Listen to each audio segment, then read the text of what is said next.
I'm sitting in my living room and just experiencing my cat Phoenix here, who I believe experiences luminous abundance everywhere he goes. His life is taken care of. And on the topic of luxury, we talk about luxuriating in things, the luxury of having the time to spend with friends and loved ones. Luxury, what does it mean to you? You know, it's like a texture. For me, it's the pleasure factor.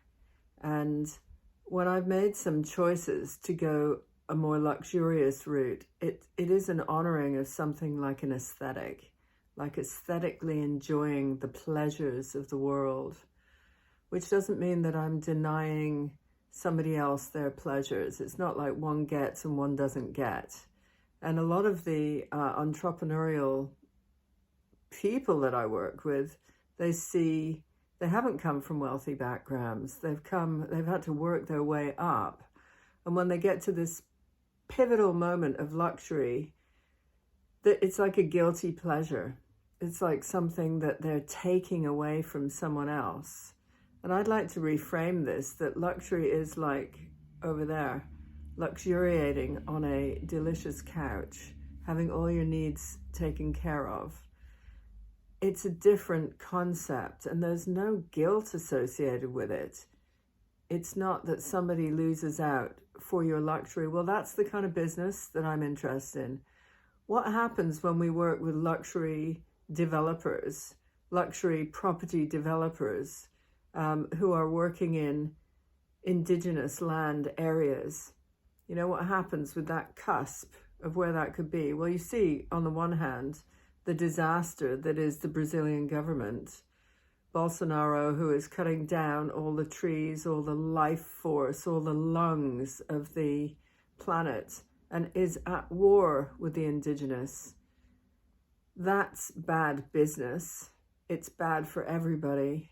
It's got a nasty taste that it leaves in the mouth.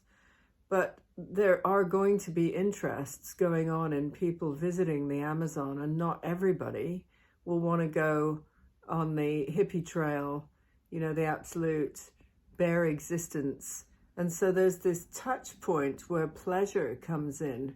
What is the ability to touch these places and experiences with pleasure also? When I think about running my retreats, and I'm about to run one in November in Glastonbury, this was of interest because Glastonbury, the town itself, does not offer luxury accommodation.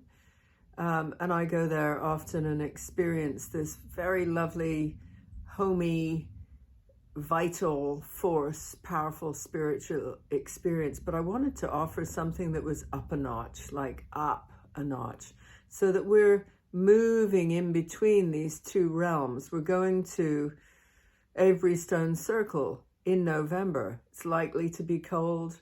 We're going to be walking the path of the stones, exploring the sacred sites and doing deep intentions into the land, because it's over the moon in Taurus, the most exalted moon that you can have. When you attach that with the experience of receiving, which is these people are high-level entrepreneurs, owners of companies and businesses who are often in the doing world. They're always the doing. And I'm shifting their focus to the receiving. Then the quality needs to be pleasure. Pleasure is the receiving zone.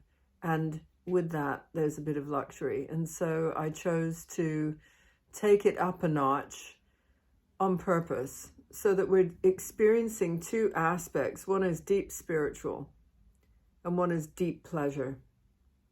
Your needs are taken care of. You are looked after. It is luxurious.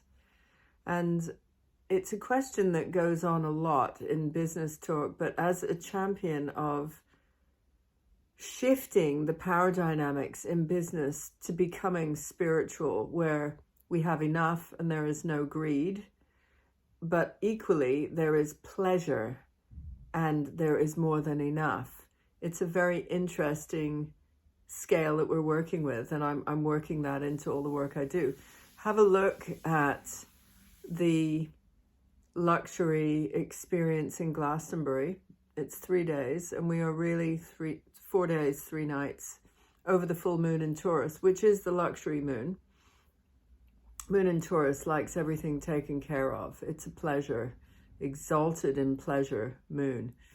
And allow yourself to experience gourmet food, being looked after, a very high level cacao ceremony. So it's not just cacao and water. It's been blended by my friend, Rebel Heart Crone, Adea White Horse Terra, who makes it Mayan style with all the ingredients. And so it actually is a luxury tasting gourmet cacao experience. And I brought in all these things because right now I think we're on the cusp of all the conversations in the world about lack and loss and scarcity. I want to infuse spiritual with pleasure, abundance, possibility, and luxury.